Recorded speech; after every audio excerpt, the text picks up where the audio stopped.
미나상 곤니찌와. 여러분 안녕하세요. 일본어 상용 한자 기초 마스터의 한선희입니다. 여러분과 저는 지금 초등학교 4학년 한자를 학습 중에 있는데요. 4학년 한자의 뒷부분 102자 중에서 밑에 부분을 공부하고 있습니다. 지난 시간에는 205강에서 12개의 한자를 확인 문제를 풀면서 복습하였습니다.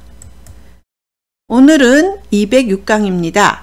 편지찰, 살필찰, 참여할 참, 곧집창에 대해서 공부하고자 합니다. 첫 번째 한자는 편지찰입니다. 총 5획이고요. N3회 레벨입니다.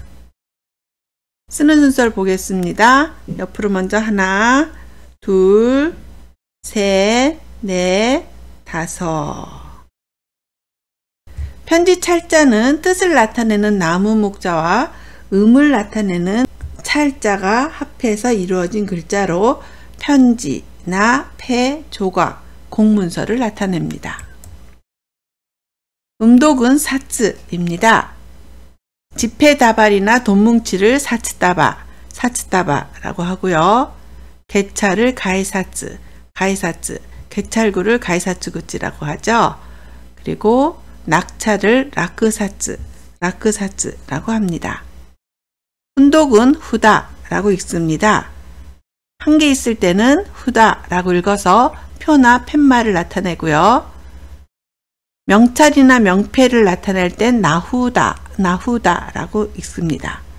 그리고 화투를 나타낼 땐 하나후다라고 읽는데요. 한국의 화투랑 조금 모양이 다른 것 같네요. 편지찰의 단어와 예문입니다. 낙찰, 락사츠, 표, 팻말, 부다, 개찰구가 분비입니다. 改札口が混んでいます。 명찰을 달아주세요. 名札をつけてください。 네, 수고하셨습니다. 두 번째 한자는 살필찰입니다. 총 14획이고요. N2의 레벨입니다. 쓰는 순서를 보겠습니다. 하나, 둘, 셋, 넷, 다섯, 여섯, 일곱, 여덟, 아홉, 열, 열하나, 열둘, 열셋, 열넷. 살필찰자는 살피다나 자세하다 라는 뜻을 가진 글자입니다. 살필찰자는 진면자와 제사제자가 결합한 모습인데요.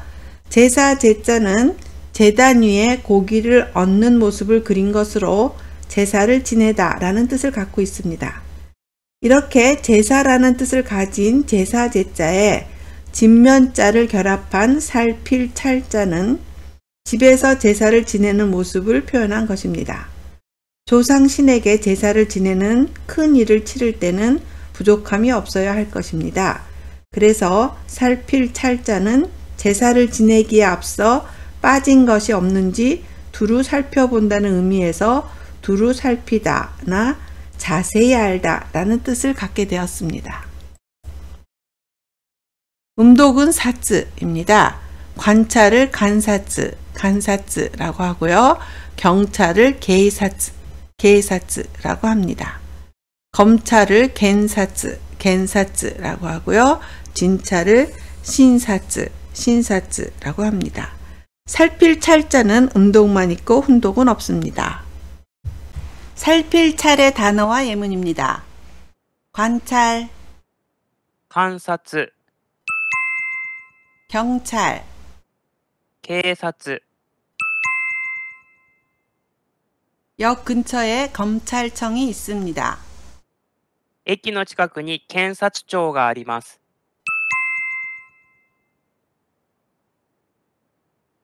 진찰 시간은 오후 2시부터입니다. 診察時間は午後2時からです。 네, 잘 따라하셨습니다. 세 번째 한자는 참여할 참입니다. 총 8획이고요. N3의 레벨인데요. 한국식 한자와 일본 한자가 있는데 한국 한자는 윗부분이 3개로 되어 있고 일본 한자는 하나로 되어 있습니다. 쓰는 순서를 보겠습니다. 하나, 둘, 셋, 넷, 다섯, 여섯, 일곱, 여덟.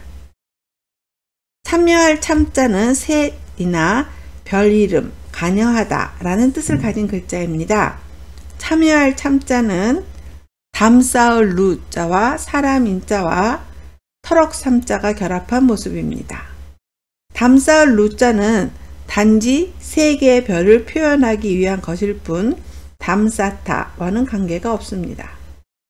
참여할 참자는 상형문을 보면 사람 머리 위로 3개의 점이 그려져 있습니다. 점은 밤하늘에 떠있는 오리온 별자리를 뜻합니다. 그래서 참자의 본래 의미는 오리온이었습니다. 그러나 지금은 참여하다나 관여하다 라는 뜻으로 변하였습니다. 또한 참여할 참자는 숫자 석삼자의 또 다른 글자로 쓰이기도 합니다. 음독은 상이라고 있습니다. 참가를 상가라고 하고요. 참고를 상고라고 합니다. 항복이나 굴복을 나타낼 때는 고상이라고 합니다. 그리고 훈독은 마이루라고 있습니다. 가다 오다 겸사말이라고 사전에는 적혀 있는데요. 겸양어라고 우리가 말하죠. 가다 오다를 겸양으로 말할 때 마이루라고 합니다. 여기 오미야마일이라고 적혀 있습니다. 아기가 태어나서 신사에 가서 참배하는 걸 오미야마일이라고 합니다. 참여할 참의 단어와 예문입니다. 참가, 参加、 가다 오다, 参る、 도서관에서 참고 문헌을 찾았습니다. 図書館で参考文献を探しました。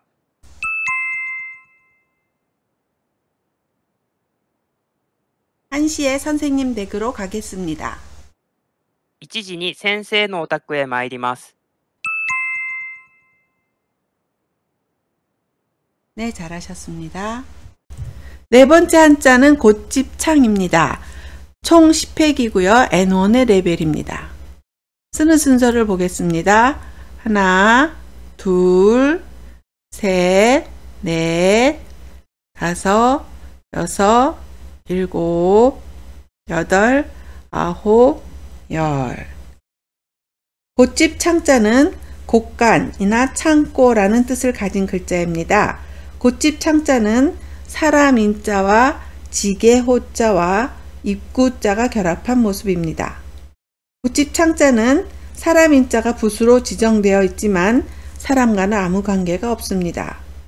상형문에 나온 곶집 창자를 보면 지문과 외다지문 그리고 주춧돌이 함께 그려져 있기 때문입니다. 곶집 창자는 본래 쌀이나 곡식을 보관하던 작은 창고를 그린 것입니다. 그래서 곶집 창자에 쓰인 사람 인자는 지붕을 뜻하고 그 아래로는 외다지문과 주춧돌이 표현되어 있습니다. 음독은 소라고 있습니다. 창고를 소옥고라고 하고요. 곡창이나 곡식, 저장 창고를 곡구소라고 합니다. 그리고 선창, 배 안에 짐을 싣는 곳을 센소라고 합니다. 훈독은 구라라고 있습니다. 한 개 쓸 때는 구라라고 읽어서 곡간이나 창고를 나타내고요. 그림과 같이 싸울 때 잡는 곳, 멱살이라 그러죠. 이것을 문화구라라고 읽습니다. 곶집 창의 단어와 예문입니다. 창고, 倉庫、 곡간 창고, 蔵、 도구를 창고에 넣습니다.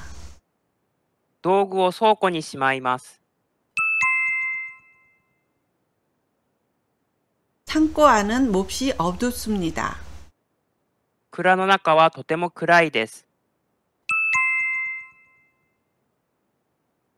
네, 잘하셨습니다. 오늘 배운 4개의 한자를 복습하겠습니다. 편지찰입니다.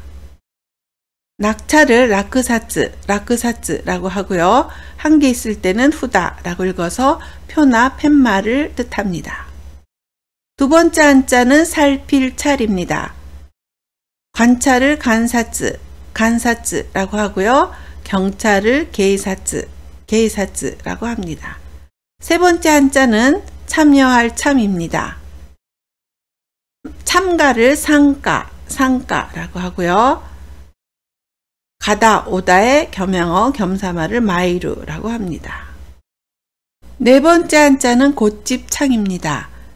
창고를 소꼬라고 하고요. 한 개 있을 때는 구라라고 읽어서 역시 이것도 곳간이나 창고를 나타냅니다. 네, 오늘은 206강에서 편지찰, 살필찰, 참여할 참, 곧집창에 대해서 공부했습니다. 다음에는 207강에서 부를창, 나물채, 얕을천, 맑을청에 대해서 공부하겠습니다. 네, 음독은 한국어 음과 많이 비슷하죠? 너무 어렵게 생각하지 마시고 쉬운 것부터 차례차례 공부해 가시기 바랍니다. 오늘도 수고 많으셨어요. 다음 시간에 또 만나요.